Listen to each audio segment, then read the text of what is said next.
Hello, everyone, and welcome back to the Virtual Eclipse Community Meetup. I'm your host, Stephanie Swart, and today I'm joined by Maximilian and Jonas from Eclipse Source. Today's meetup is on web-based modeling tools, so without further ado, the floor is all yours, guys. Thanks for the kind introduction, Stephanie. This is my colleague, Jonas. Hi. My name is Maximilian. We both work for Eclipse Source, and in the recent years, more and more of our customers that build modeling tools or that ship modeling tools to their customers approach us on, well, we would like to do the same thing we've been able to do so great on the Eclipse platform on a web-based stack. And we have a couple of recipes and answers to that question that we would like to show today at a concrete example. And by the way, throughout the presentation, we are going to share our screen. So this is the last chance to get a glance at the two of us.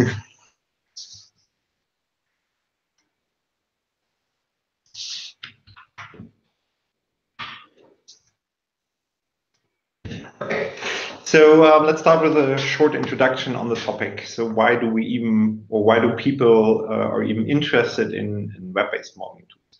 There's obviously a big hype around IDEs in the web, mainly focused on textual languages like C, TypeScript, Java, and so on. And there are many emerging projects around that, like Eclipse Che, Orion, Theia, a very interesting, pretty new project, but also tools like Visual Studio Code are now based on web technologies. So that's a big hype. Now, what about modeling tools? So what about those tools, those heavyweight complex tools where domain experts model components, diagrams, behavior, and so on? So in general, those tools are typically a little bit slower than the IDE or the language, the textual-based tools. That was also the case for Eclipse or for the Eclipse ecosystem. So textual languages were there first. Probably the reason for this is that those tools are first a little bit more complex and more focused, so that there are not that many users. And second, they typically have a longer life cycle, because if you have a modeling tool describing a complex domain, you probably want to use that for a long time. So you want to maintain your solutions. But still, for the same reasons as for IDE tools, it's interesting to consider web technologies. On the UI part, you have access to very innovative UI technologies. You can use CSS styling, HTML5, TypeScript, and so on. Plus, you have the advantages of a web application like installability, deployment, and so on. So it is very interesting, although obviously it's not that urgent as for IDE-based tools. So what we want to look at today is the migration of an example modeling tool. We have chosen an example that many Eclipse users might know. So let's introduce the example, and along that, we actually want to show strategies on how to mitigate the typical challenges. But before we introduce the examples, what are the challenges while migrating such a tool to the web? Because yeah, it's not a trivial task at all. Now, the first, most obvious challenge that you have to overcome is that you typically have huge investments into your existing tools. Modeling tools, especially complex ones, have been developed over years and years, and many man-years have been spent on those tools. And typical projects or typical companies cannot just afford to re-implement everything from scratch. So somehow you have a need to reuse what you already have. Ideally, you want to reuse as many components of your existing tool as possible. Now, how is that possible? How can you reuse existing features in a web scenario? Two strategies work fine in practice in particular. One is to abstract existing feature into services and design the service in a way that you can reuse them on a web stack. To give two examples, a code generator. Typically, developing a code generator for a modeling tool is a big effort. Sometimes those generators are even certified. So it's not feasible to just re-implement them from scratch.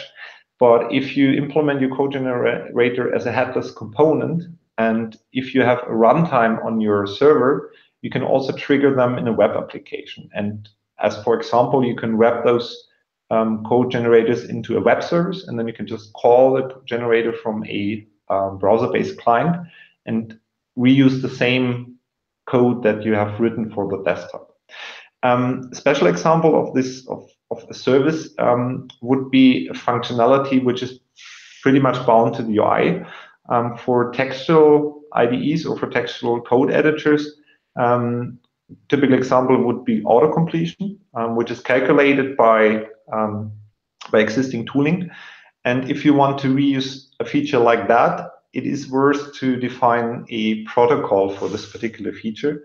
For textual code editors, we have the existing language server protocol. The huge advantage of that is that you can, on the client side, bind any editor which speaks this protocol, and on the server side, you can integrate any language support which also provides LSP support. So by defining a standard, you can reuse the client components that are available and again the server components. And LSP is a common solution, but you can also define those protocols for your own features. For example, a graph editor. Second strategy to overcome that risk is to use declarative approaches. That basically means you don't implement your modeling tools manually, but you use modeling when possible. So for example, you could model the data, the structured data model of your modeling tool or even UI, because those artifacts are not directly bound to the desktop technology, and ideally you can reuse them in a web scenario, and we will show examples for that today. The second challenge when going to a web stack is that there is currently no clear technology winner for many base technologies like graph frameworks, I don't know, code editors and so on. On the desktop world, in the desktop world, we had the Eclipse ecosystem, which provided a framework solution for many purposes. For example, GEF for graphs. If you go to a web stack, there are hundreds of those technologies, and many of those technologies have a very short life cycle, sometimes even 1 year or 2 years. And if you now implement a tool based on those technologies, it's a huge risk if those technologies are not supported in 2 years anymore, because typically modeling tools have a longer life cycle. So how to mitigate that? One would be to abstract from the concrete implementation. As for example, if you need to use a graph framework, you could abstract your custom code from this graph framework using an abstract API, graph engine. And ideally, most of your code is then only depending on this abstraction rather than a concrete framework. And if the framework goes away or is not supported anymore, or you want to replace it with a new one, ideally you have to implement the engine again. That basically means you provide an implementation for the API that your tool uses based on another framework.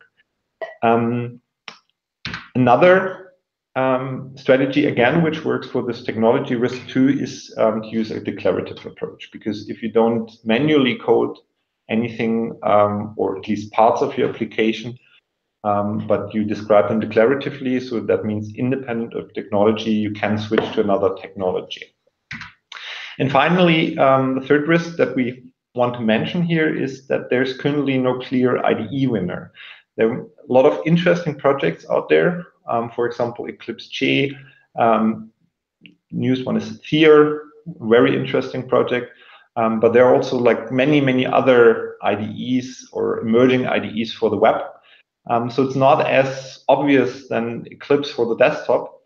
Now the risk involved in that is that if you now integrate your tool, or if you implement your tool based on an existing platform, you cannot know whether this will be the same choice for the next 5 years. And if you're unlucky, then your tool or your IDE is not supported anymore.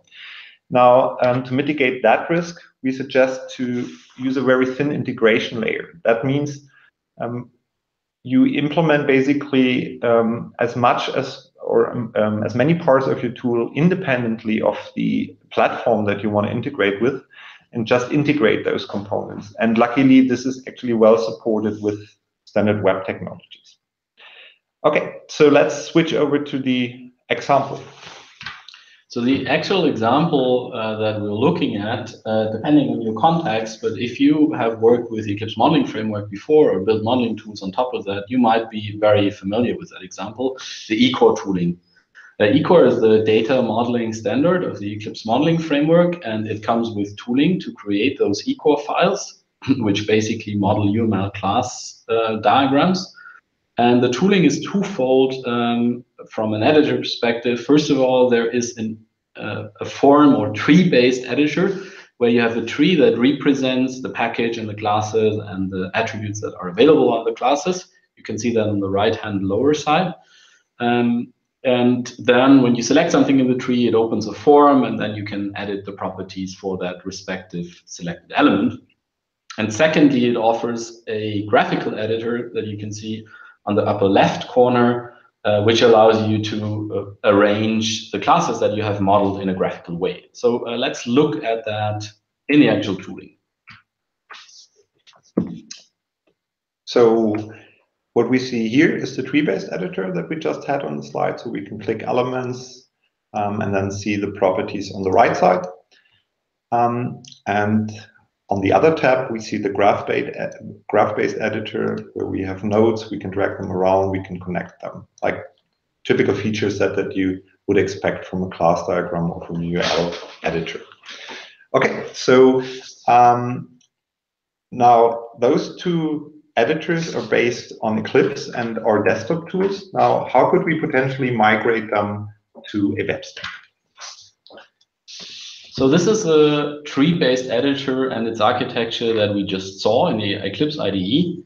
It allows you to edit eCores, and therefore it needs to understand the underlying model of an eCore. So it needs to understand what a package is, what a class is, what an attribute within a class is.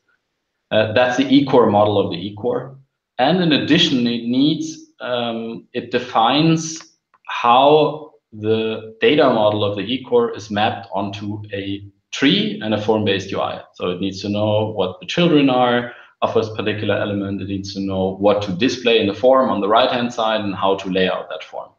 And all that, in this concrete example, is already done with a framework called EMF Forms that is available in the EMF ecosystem. It takes those two declarative artifacts, so it's representing the solution that Jonas has shown before, to use declarative artifacts, and it renders the form as we see it. And there's only minimal additional code that's actually manually. The major part of all that editor is declarative already. So that's great news. So what's our plan? First of all, we want to transfer those declarative artifacts into a format that can be easily used on the web stack that we intend to use. And on the web, data is very often represented as JSON. That's the de facto standard that is being used there. And JSON schema is a standard that allows you to model data with JSON. And our plan is, and we will actually show how that works, we will just export the Ecore model into a JSON schema, and then we have a data definition that can be consumed on the website. Now we do the very same thing with the view model. There's also a standard for describing forms. It's called UI schema. And by combining the JSON schema and the UI schema, two declarative artifacts that we just derived from the declarative artifacts we already had, we can use a framework called JSON Forms, which is basically the equivalent to EMF Forms on the website, and get the same editor, but based on web technology. So let's look at that in the IDE. Okay, so let's have a quick look at the editor again. So this is the editor that we will export, or maybe the task example again. So this is our goal in the web. Now, what we will start with is transforming the underlying data model to JSON schema. For that, we open the data model of the editor. So that's actually a development artifact. So what you see here now are all the elements that are supported by the editor, for example, class. So this is eClass.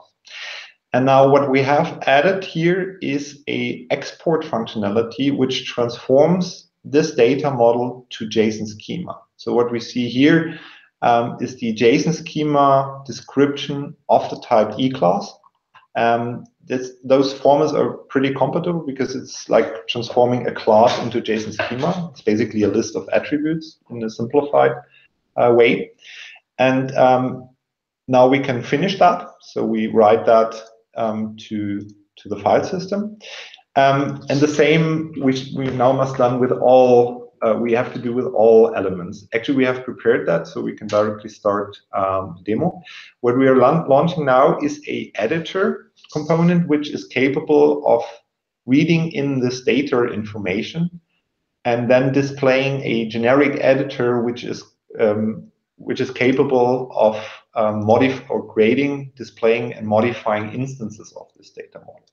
So let's have a look at that. That's the JSON editor with the loaded Ecore data description. Everything is a bit slow since we run it in development mode, but it's a regular web application that's being served here. And I just ran npm to actually build that application live. So what we see on the left side is the same tree as in the IDE. And the reason why this directly works is because the tree structure is described in the data model. We can click elements. On the right side, we see all properties of that particular element. Again, this information, which properties are available, is in the data model. So we don't need to code this UI. It's basically just available. What you can see, though, is that we are missing a couple of UI adaptations. For example, we have no icons. And on the right side, we see a lot of attributes. They are unordered, they're not grouped, and some of those attributes we actually don't even want to show our users. So let's refine that example a bit. So to do that, we actually browse to this declarative artifact that we call viewModel, which describes the UI of the desktop editor. So that's a viewModel for eClass again. And again, we have an exporter, which transfers this existing declarative artifact to a JSON format. This JSON format can then be processed by JSON Forms. So what we see here, there is some layout information, and this is basically the specification of the form-based UI on the right side. Now we have exported that, and that's, so again, we have to do the same for all artifacts, which could be automated.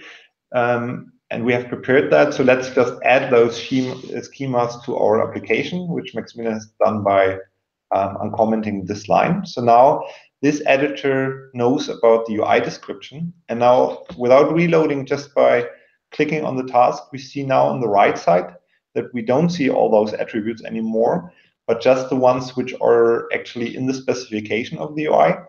And additionally, we have groups like standard attributes in advanced. So, and now the editor, at least on the right side, looks pretty much like the desktop version already. What's missing, though, on the left side are the icons. If you know EMF, you might know that there's unfortunately no declarative description of those icons. However, in most projects, they're actually following a standard name pattern. So typically, there is a directory with icons for all types, and they have the same name as types.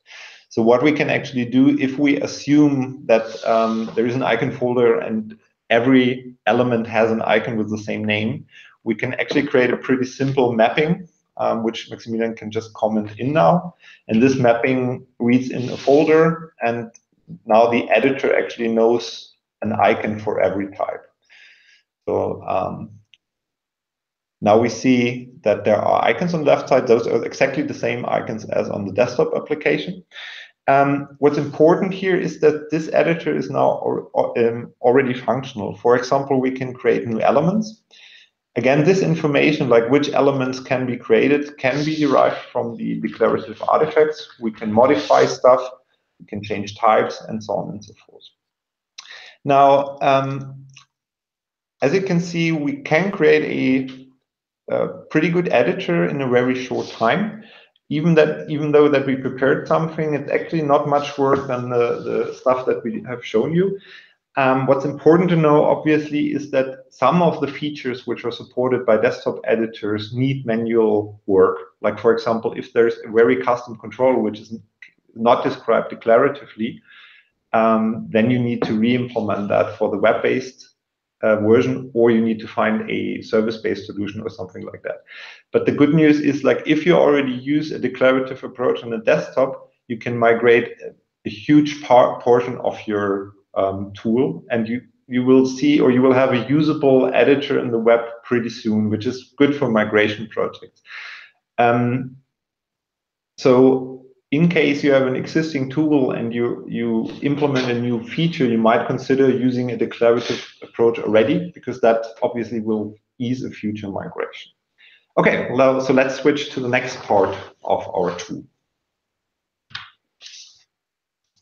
So the graphical editor that we have seen, just as a small recap, we are talking about too many windows. About too many windows. About this editor, where you can arrange the classes that you have modeled maybe in the form-based editor. And the idea here, what we have here is actually, again, done with quite some declarative artifacts. Of course, we have the Ecore model again. I don't have to reiterate that.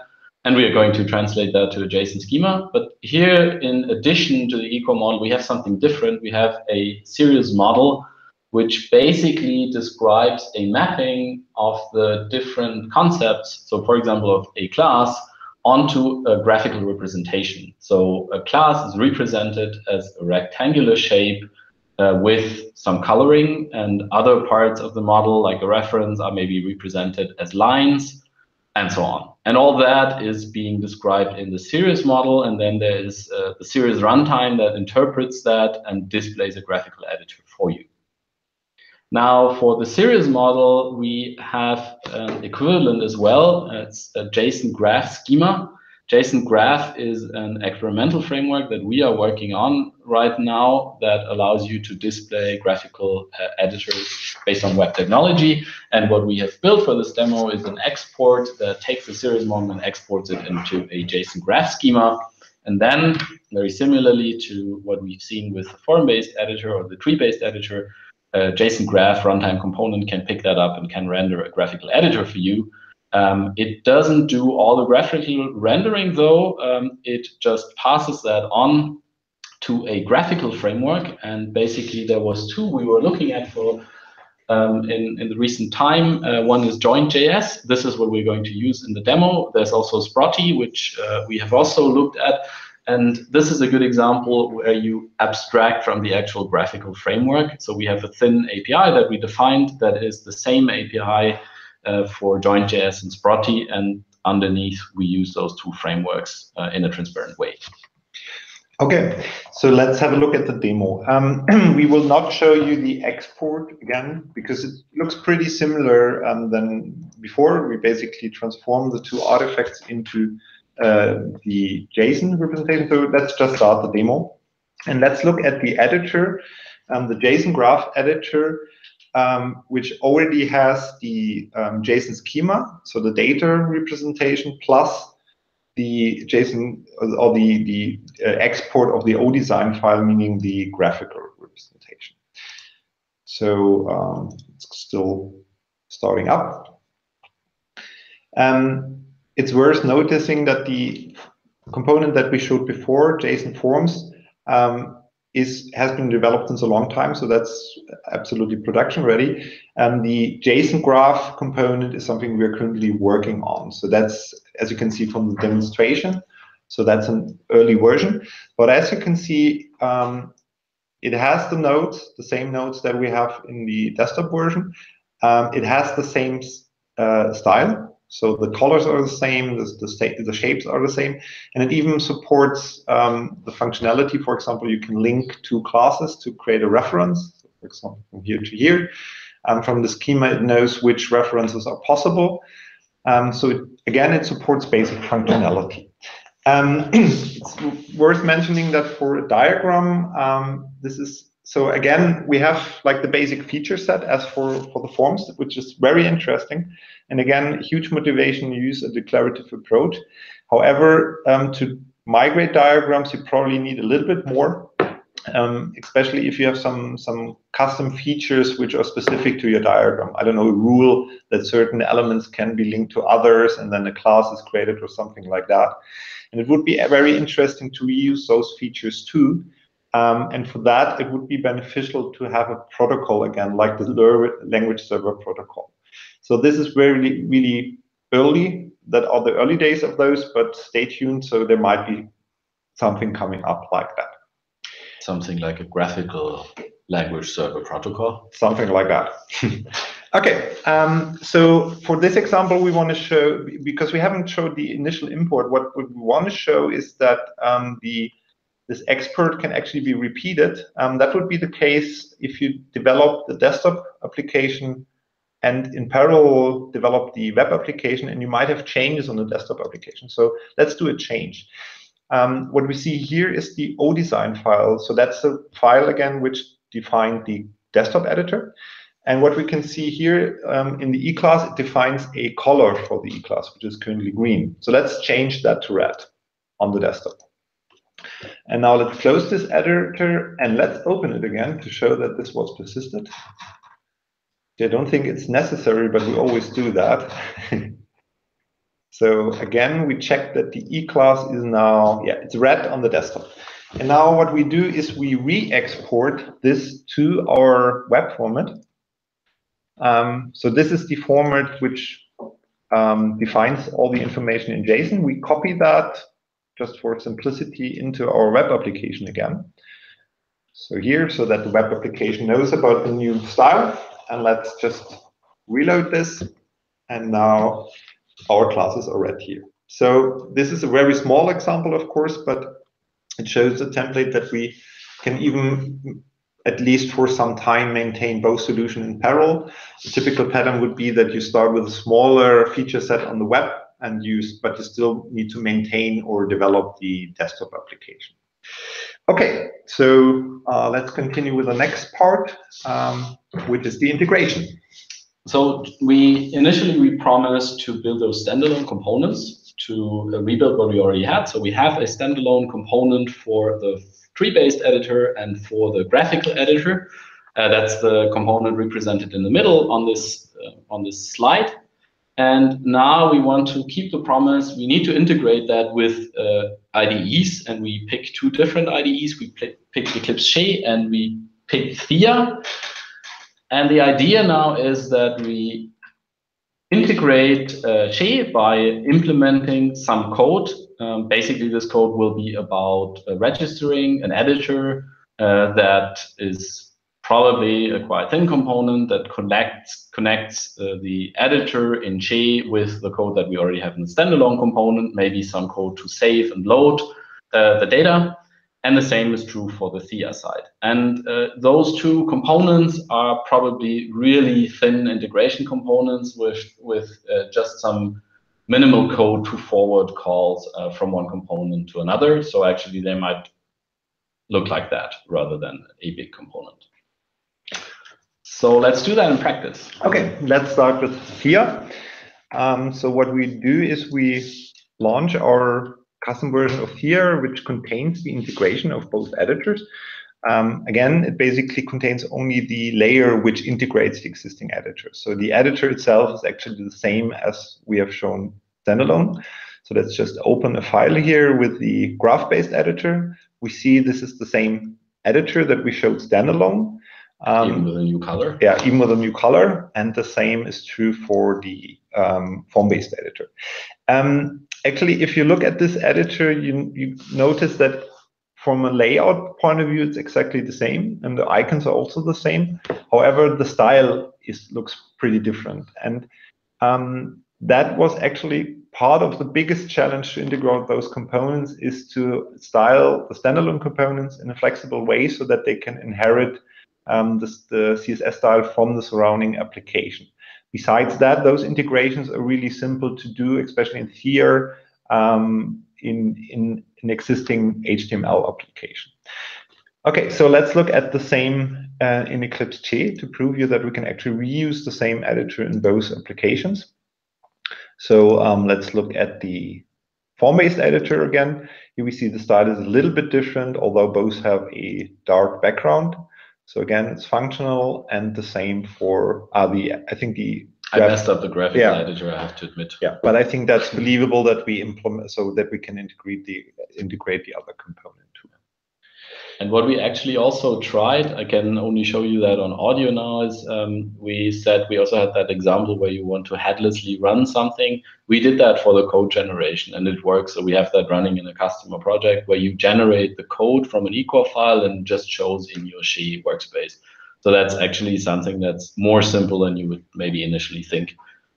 Yeah, the good news about that is that Che supports this workspace server, so you actually have a runtime on the server where you can install any kind of tool, and the EMF code generator can even be triggered headlessly. So the simplest integration is basically to just execute the command on the terminal. A more sophisticated one would be to add a button on the project where you can trigger that. But technically, as it can be triggered on the command line, those headless components can be migrated very easily as long as you have a runtime, which is provided in Che. Okay, so let's wrap it up. So we have shown a demonstration today. As you notice, it's a simple example. What we wanted to show are some design principles. Of course, migrating a real tool is more effort than 30 or 45 minutes, but the goal for today was to show some patterns. And those patterns were, first of all, declarative or model-based development. This is very or huge advantage when migrating something, and it is a pattern that that you can already use in your desktop application. Even if you don't consider a migration tomorrow or in 2 years, it will on any migration use case save a lot of efforts. You should consider protocols like the language server protocol, which is already kind of a standard for any web-based textual tooling.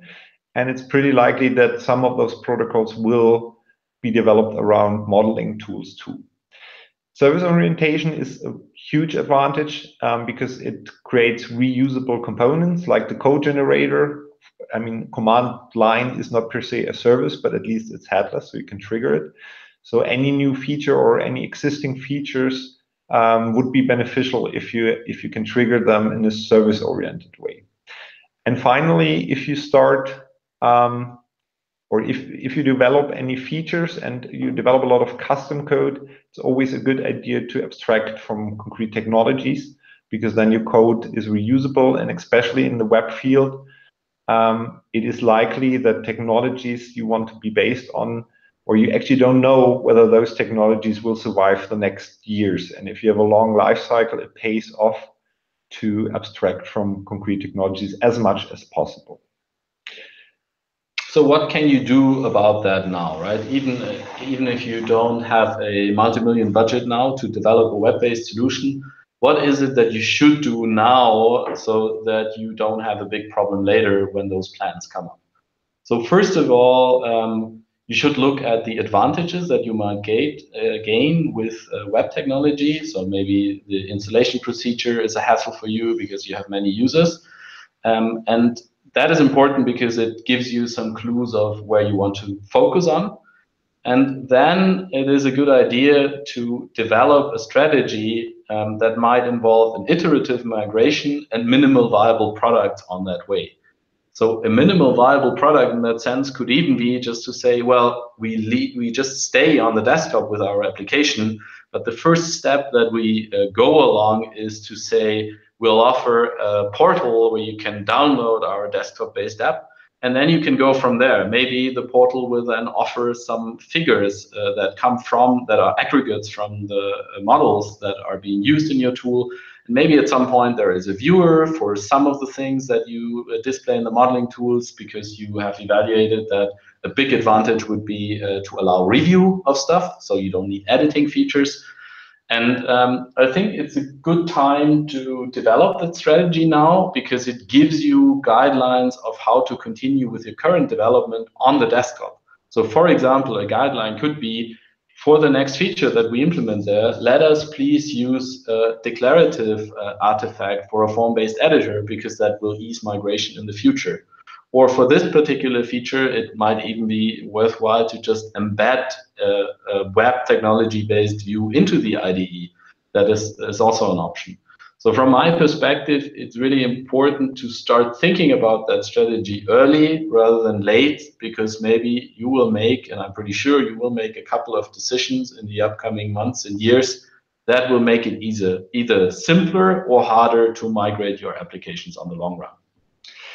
And as it is always useful to have some templates when making those parts, for example, on the criteria, whether it makes sense or not, we are currently compiling some best practices around this topic, like more detailed one, as for example, criteria which help you to decide whether a web-based application will provide advantages in your use case or whether not.